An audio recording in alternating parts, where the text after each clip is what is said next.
Welcome to another episode of Back to Life, Stories of Resilience. I'm your host, Danny Bader, best-selling author, entrepreneur, and a strong source of support for you as you travel this wonderful journey called life. We bring you powerful perspectives from people of all walks of life that have overcome challenges and traveled their own path of resilience to come out the other side and create lives of happiness and fulfillment. You're sure to be inspired and get some great takeaways that you can begin to apply in your life to create more happiness and more fulfillment, because that's what you're here for, right? Hi, everybody. I'm Danny Bader, and welcome to another episode of our Back to Life podcast. I'm excited for our guest today, as I always am. His name is Mike McGlothlin, and he is a team member, retirement industry activist, and a disciple of Indiana Hoosier basketball. There'll be more about that in the conversation with Mike. In addition to being EVP of retirement at Ash Brokerage, he is a sought-after writer and speaker. He's written 2 books, and his web series, Winning Strategies, provides insight and motivation for financial advisors in many forms: blogs, books, videos, podcasts, and more. And we'll get into that a little bit, but more importantly, we'll get into a challenge that Mike faced in life when he lost his first wife after 24 years of marriage when she took her own life. Very powerful story, really good insight in terms of how do we move through tragedies like that while he still remembers his wife and holds her memory in high regard. So you might be thinking, why should I listen to a financial analyst? Well, as you know, on this podcast, I bring you people who have been through the challenges and the misfortunes of life. And you are going to get some of that with Mike.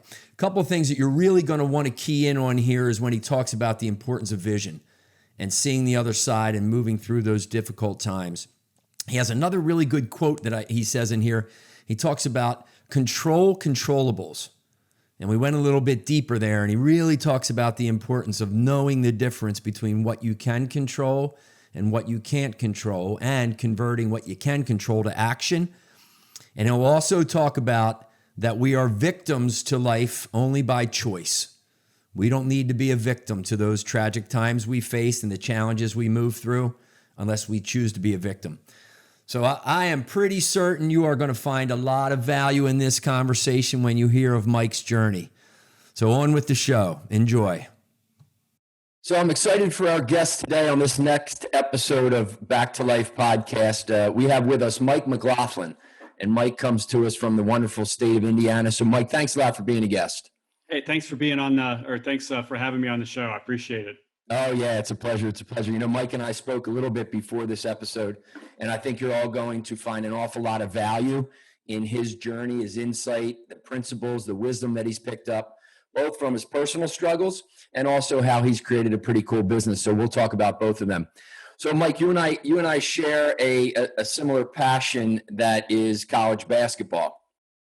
I happened to marry a cheerleader from 1985 Villanova's team when they first won with Raleigh Massimino, and they beat the mighty Georgetown. And then you and I spoke, and you were at University of Indiana, or Indiana University. What years were you out there? I graduated in 1987 when we won the national championship. Right, and you beat who? Syracuse, yes, Mr. Boeheim and the boys up there. Yes. And what was your involvement there with the program? So I was the student manager there for 4 years, and I was very fortunate in my college career sitting on the end of a bench of the national championship team. Mm-hmm. And our leader out there, as many people know, who's the leader at Indiana University then? Legendary coach Bob Knight. So you can imagine the stories. I always tell people that the stories that you want to hear after I speak are at the bar at the end of the second bottle of wine. So, yes. His reputation certainly precedes him, right? Yes. Coach Knight, tremendous outcome, that he produced in his coaching career from Army to Indiana. A lot of controversy in the how, right? How he did it and the principles that he practiced and things. What is one or two principles that you picked up from your experience with Coach Knight that have stayed with you since then, since 1987? I think there were a couple of memorable moments. First of all, we lost in the first round of the NCAA tournament my junior year to Cleveland State. And, back then, Cleveland State never should have been on the same floor, all that type of stuff. But that was in the middle of the rise of the mid majors. And then the first practice of my senior year, coach had a quote. I think it was actually something from Vince Lombardi, but it was, everyone has a will to win, but few have a will to prepare to win. And he underlined prepare. And so everything that we did that year was all about preparing. Right. And even in that, there's a famous picture in Indiana with the ball going through the hoop from where Keith Smart hit the last shot. Right. I'm always marveled by the fact that there were 3 first-round draft choices on Syracuse's team, and there was no one on the floor from Indiana that was ever a number 1 or a first-round draft choice. Wow. It was just a really good team. Yeah. The second thing that was really memorable for me, and something that's played out for me at several different parts of my life, is a story that I call Next Possession. Mm-hmm. And on our way to the national championship team, we were scrimmaging. Steve Alford, who was our All-American, All Big Ten, Olympic champion, and great 3-point shooter. Sure. He took a shot from the right wing, bounced off the back of the rim, and like a lot of long rebounds, it gathered up by the opposing team. Other opposing team makes a driving layup. Steve trails the play and actually fouls that person making the driving layup. And then Coach Knight stops the practice. As Danny, you can only imagine how Coach Knight can stop a practice, right? And he goes like, "What just happened?" And with a few other colorful words in there, I'm sure. I'm leaving some words out there. Yes. But we all looked around and goes, "Well, Steve, missed a shot." But what Coach went on to talk about for like 20 minutes was one of the most valuable life lessons for me. He talked about, Steve's hips weren't square, his shoulders weren't square, maybe his elbow wasn't underneath the ball, and we can check the tape on that after practice. But the real mistake that he did is that he hung his head for just a split second when he saw that ball bounce off the back of the rim. And that created a series of errors. And then he talked about in life and in business, you've got to get to the next possession. Basketball has always been a great analogy for me. It ebbs and flows, goes back and forth. You have great wins, you have really tough days, you have tough business decisions, but you got to look forward and you got to look at the next possession. You got to get back on defense, you got to get back on offense. And that's played well for me in the business world as well as personal life as well. Right. So next possession really meaning when you have a setback or a struggle or a challenge, and things don't go the way in a game of basketball. If you bring that correlation to the game of life, it's okay. Yeah, that didn't work out, and now we've got the ball again. Exactly. Right. What's the next possession, and where are we going there? Yeah, and a lot of work on preparation too. So, Mike, fill us in real quick. 1 minute or so. Where are you now? What's your position? What are you doing? From a work perspective, and then we'll get into some personal. Yeah, I lead a team of 62 employees here at Ash Brokerage. I'm in charge of the retirement division at Ash Brokerage. We help work with 2,500 advisors across the country, and they've brought 15,000 of their families to help secure their retirement. And we do about $1.6 billion in annuity sales on an annual basis. Wow. And I guess you, as a leader, you certainly bring some of these lessons to your team, right? Yeah, absolutely. And, a lot of it is about the culture of Ash. Culture is so important. I left a previous competitor, and it was just really a struggle. Found out that they hired me more for a defensive position as opposed to being offensive minded. Right. When Tim and I sat down, it was clear that he had a growth mentality. And we've grown the retirement division by 300% over the first 6 years, which far outpaces any industry. He's allowed me to reinvest into the business. We've invested with good people. We do a lot of training. And again, it's just next possession. I really enjoyed your podcast from a couple podcasts ago with the track coach from Penn, Coach Dolan. And he has a great line that I think really aligns with Coach Knight quite a bit. Like practice towards your potential. Right. And like Coach would break down every possession. You have a great potential to make an easy basket. You have a potential to really play excellent basketball. And it's that detail-oriented stuff that really makes a difference between good to great. And it's never good, better, great. It's good, better for us. Right. Yeah, that's cool. That was a great interview with Coach Dolan. So let's shift now a little bit. When you and I spoke, and that's kind of how we got together, at least connected us there. You had a really significant challenge, tragic loss in your life when you lost your first wife, Susan. Tell us what happened there. Yeah, well, that particular day was a really weird day for me. I was down at a conference, like I'm at a conference many times, at a booth, trying to recruit new advisors and stuff. I just heard the motivational speaker from the gentleman who had fallen in the canyon and got the big boulder up against his arm and the side of the canyon, literally had to amputate his arm off to save himself, and just highly motivational.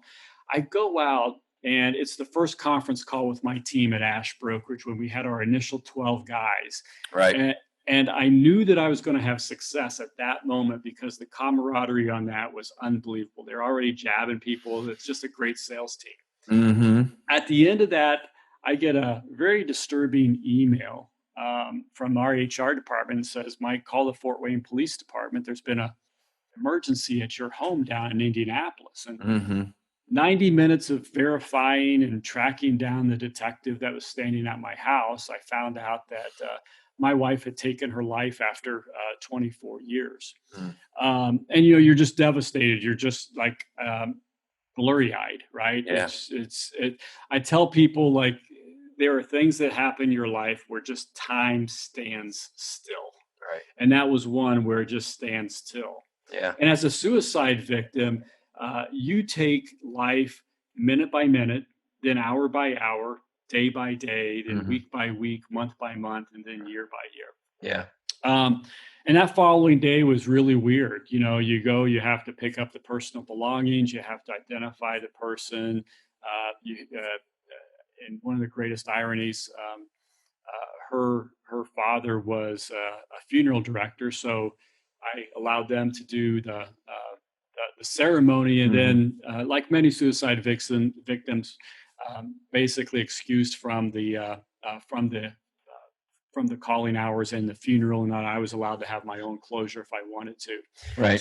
So I'm driving back up to Fort Wayne, which is this is after 24 years of marriage, right? 24 years, yeah. And I'm driving back up, and then all of a sudden, this vision of this practice with next possession comes into my mind. And it was at that time on I-65 that I decided that I am not going to be a victim, that I'm not going to let the events of the last 24 hours dictate the rest of my life. I'm not going to be that person where no one wants to talk to, and negative Nelly and stuff like that. That's not to say that I don't mourn the loss of her life, and it's not that I don't think about the events of that day just about every day. Sure. But I made a conscious decision to move forward and really just that next possession. That became a rallying cry for me, that when I started going down that negative path, it's like, hey, I got next possession. And this is only 24 hours after. Yeah, exactly. Yeah, man. 24 hours after I'd been notified. Yeah. Right. So and one of the things that really helped me was my business coach. CJ's just awesome for doing this. One of the most selfless acts ever. I got off the plane when I flew back to Indianapolis. I had a phone call from the head of the largest mental health hospital in Indiana, and he says, "Hey, you got an appointment with me. CJ called me. You got an appointment with me tomorrow at 10 o'clock. Here's my personal cell phone number. I'm usually up to 2 a.m. Give me a call if you need to talk." I mean, like, how many people do that for you? Yeah. And that's part of the support that you kind of talk about in Back to Life, and needing to have people around you, and then you needing to be the person for other times as well. Yeah. Yeah. So I would say you were unique in, talking in the people that I talk with that have these misfortunes and these tragedies and challenges and setback. And yours was certainly on the most intense end of that spectrum.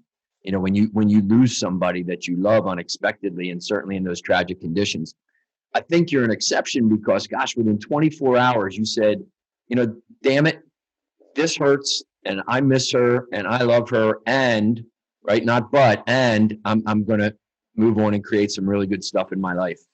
I'm sure there was still struggle there. It wasn't after one day you were back, What would you say to somebody that might be listening right now, especially in these times or in any time, that they're still in that victim mode, whether something happened to them last week, last month, but they're still kind of in that low energy, victim, hopeless despair? What would you say to them? Well, first of all, that there is a better world. There's a better life out there, but it Mhm. starts with vision, which is what I really enjoyed about your book, about Mhm. establishing that vision. And for me, I didn't have that vision right away. I just Mhm. knew that there was something better for me. Right. That I could be happier. Uh, and okay, here's the journey of how do I get happy. Right. But I'm not going to go backwards. I can't. I'm not going to go back any further. Right. I just need to go forward. And Yeah. it's that first baby step of like, okay, and again, that's kind of what they counsel me, live minute by minute, Mhm. hour by hour.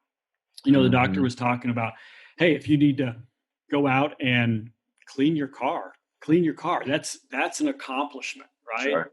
And and then you do this, and then you do that, and you slowly get back to being yourself before that catastrophic event.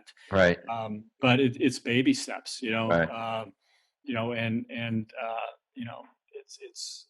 it's wedding anniversary, it's birthdays, it's Yeah. Christmases, it's all those triggering events that still come up, Right. but it's they come up, but it's forward looking. And I Right. think that's where sports and engagement in any sports, Mhm. or any after school curriculum, I don't care if it's chess team, Mhm. uh, it's that competitiveness, that I am not going to lose here, even if I'm playing against myself. Right. I'm moving forward. I'm improving myself, even if it's just 1% per day. I'm getting better and better and better. That's Yeah. what that's what always goes through my mind.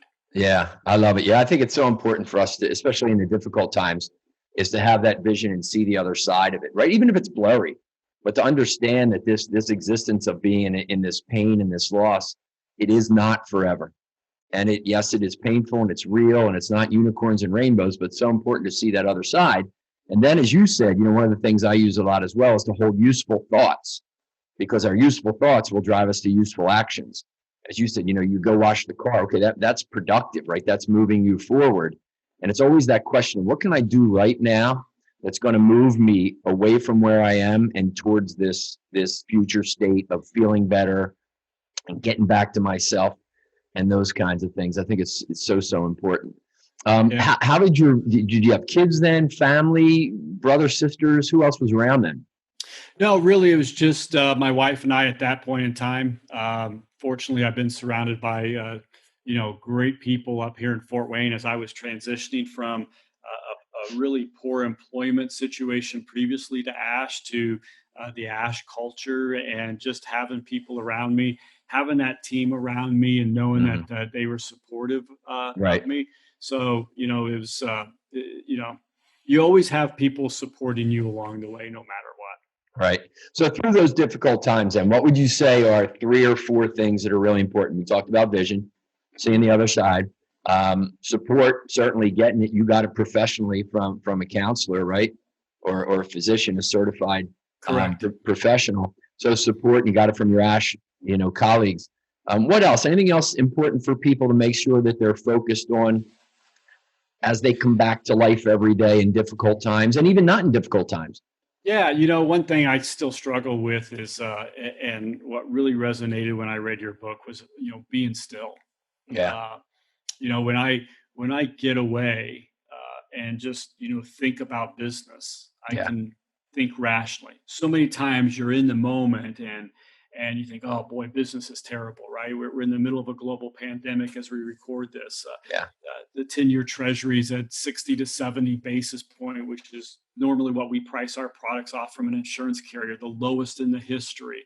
Yeah. You got all of this stuff going on, Hmm. and you can have a lot of negative self-talk.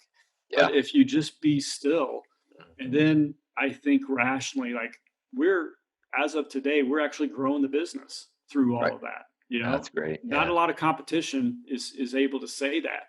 And how great of a story then is that to take out to future firms for future opportunities to say, even through all of this, my team grew the business and helped our advisors Right. help their families with retirement.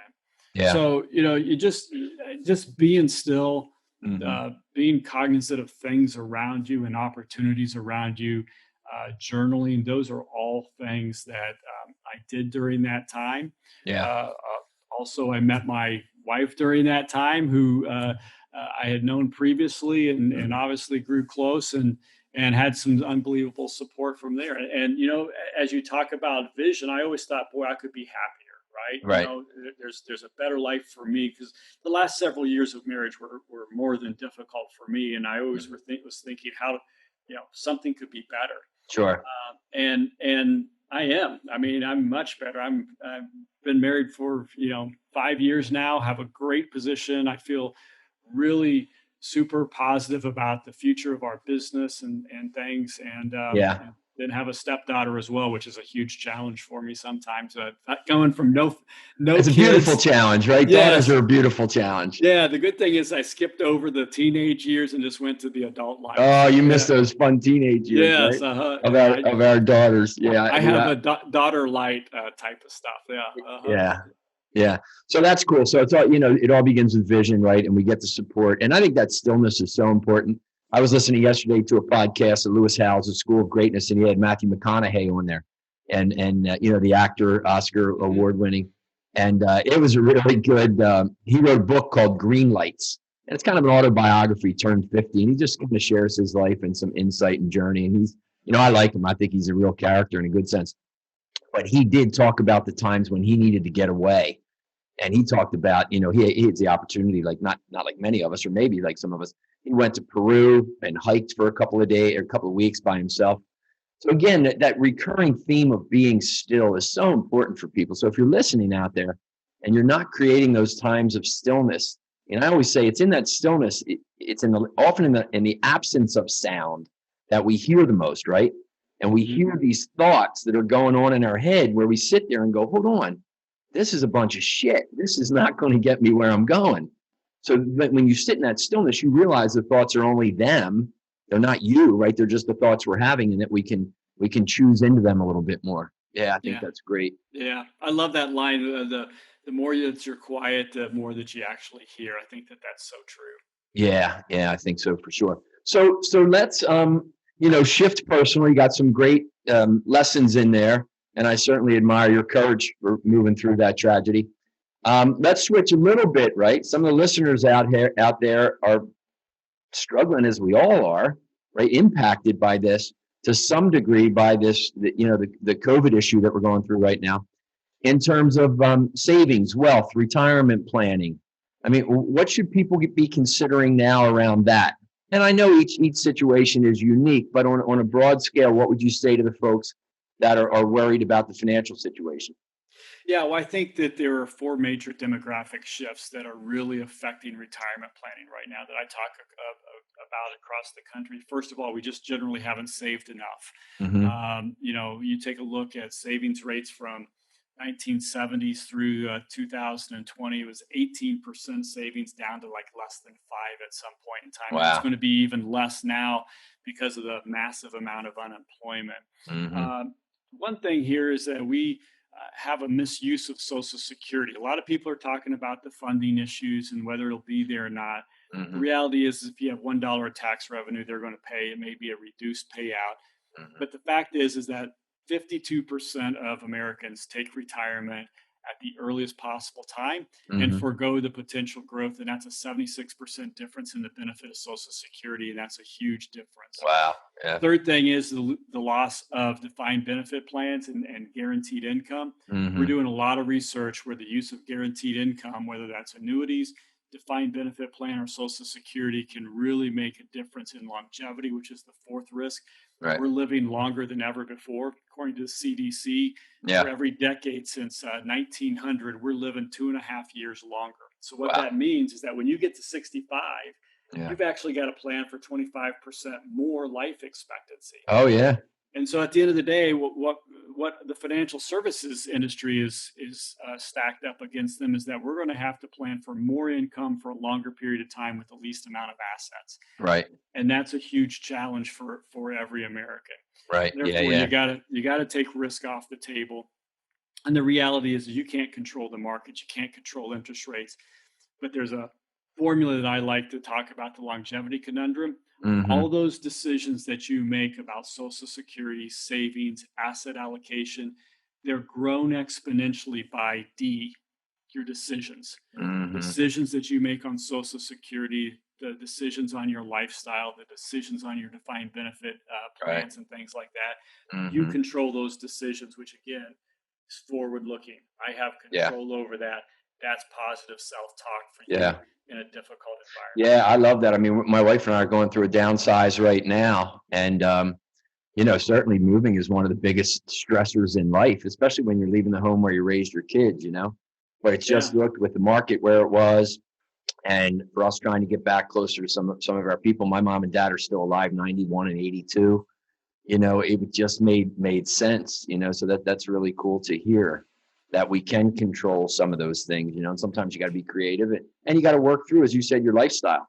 Our lifestyle is going to be radically different in terms of the size of the house that we're in, but it's also going to be radically different in terms of a lot more activities that'll be available to us. So it's kind of, you got to look at the value, right? Yeah. And again, we always talk, even in sales and business, control the controllables.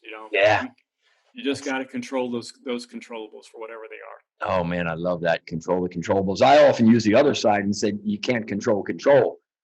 All right. People say I want control, but they can't control that aspect of not having control. So control the controllables. Yeah, that's a good thing.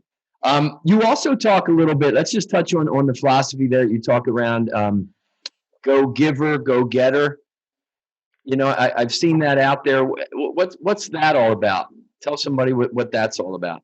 Yeah, well, the Go Giver book is very similar to Path to Life, parable about business.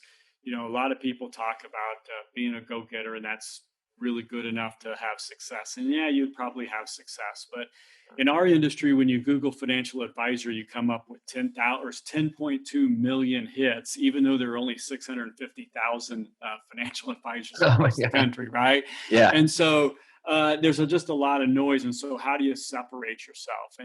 And at some point in time in your profession, you wake up and you look around the room and everybody's successful.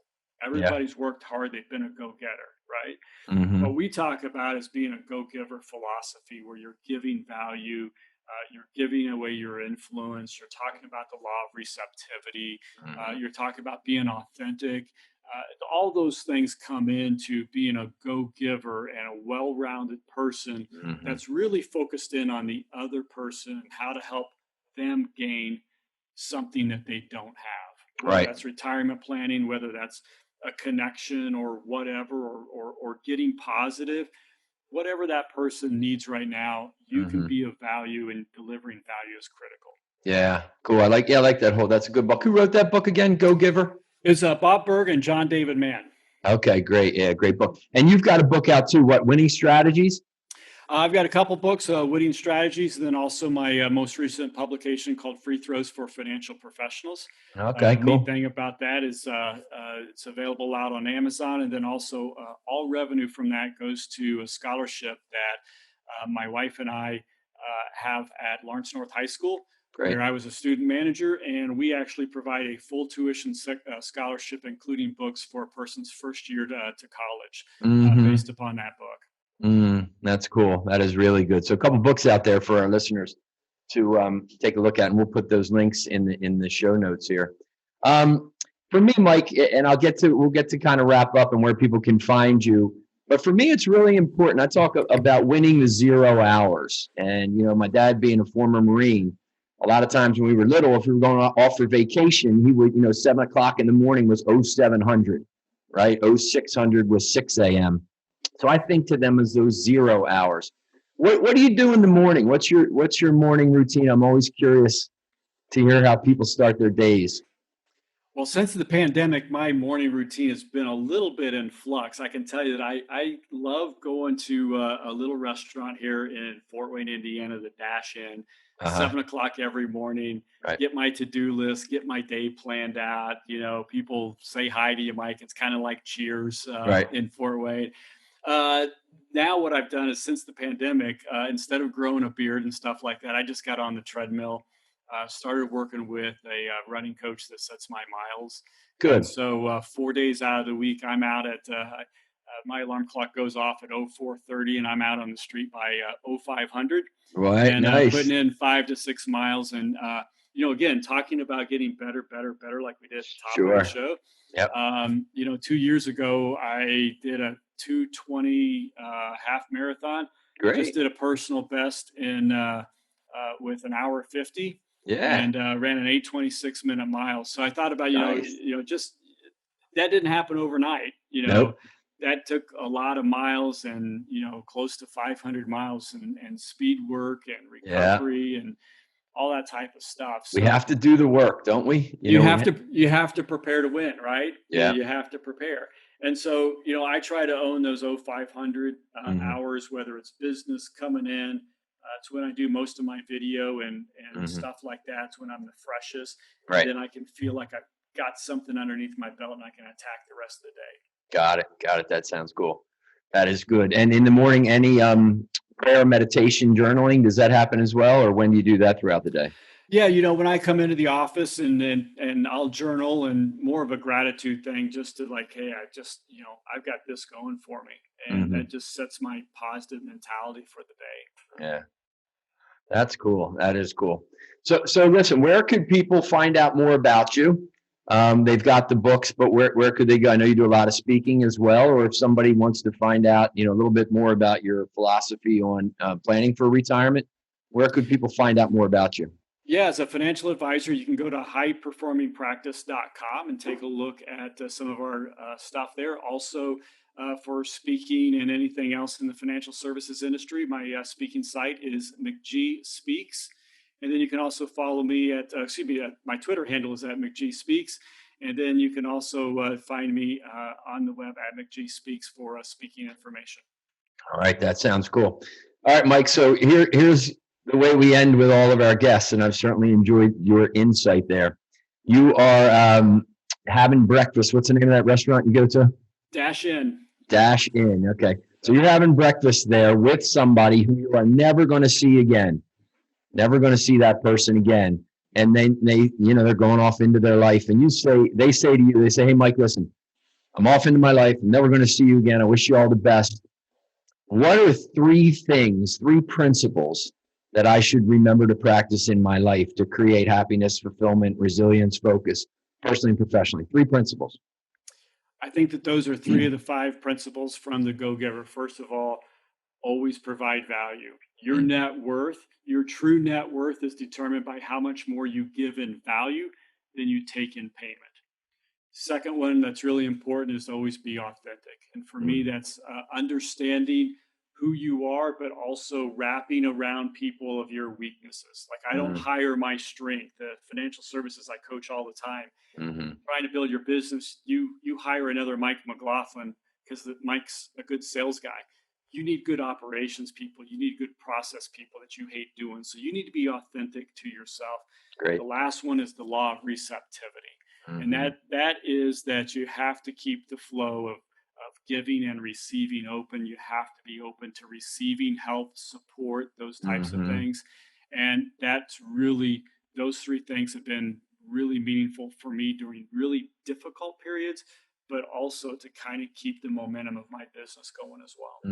That's great. I love that. I love it. It's good for me to hear at this time too. So I appreciate that, Mike. I also want to acknowledge you, for moving through that loss, that tragic loss, and creating the other side of that life while still honoring, the memory of your first wife, Susan. And just want to thank you a whole lot for being on here with us. A couple things for everybody that I took away versus, in addition to Mike's 3 wrap-ups there, which were great. Number 1, I think, is really good vision, right? See where you're going. Always try to say, okay, what does it look like next month, next year, in those areas of your life that you need to work on? The other one that I love, you put it a great way, is control the controllables. It seems to be a theme many of our guests right here. What can you control given the situation that you're in? Control that and take some action with that. And then I think I'll paraphrase what you said, but we will only be a victim if we choose to, regardless of the situation. Yeah. So, Mike, thanks a whole lot. I appreciate it. I'm sure there was some tremendous value in there for our audience. And all of you out there, take away 1 or 2 things from Mike, maybe 3, and say, what can I do with them? How can you convert his philosophy and mentality into action?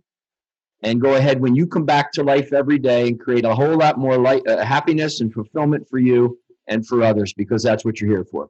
So until next time, thank you, Mike. I wish everybody out there all the best. And that's a wrap on another episode of Back to Life, Stories of Resilience. Be sure to share this episode with your people and connect with me on my social media platforms.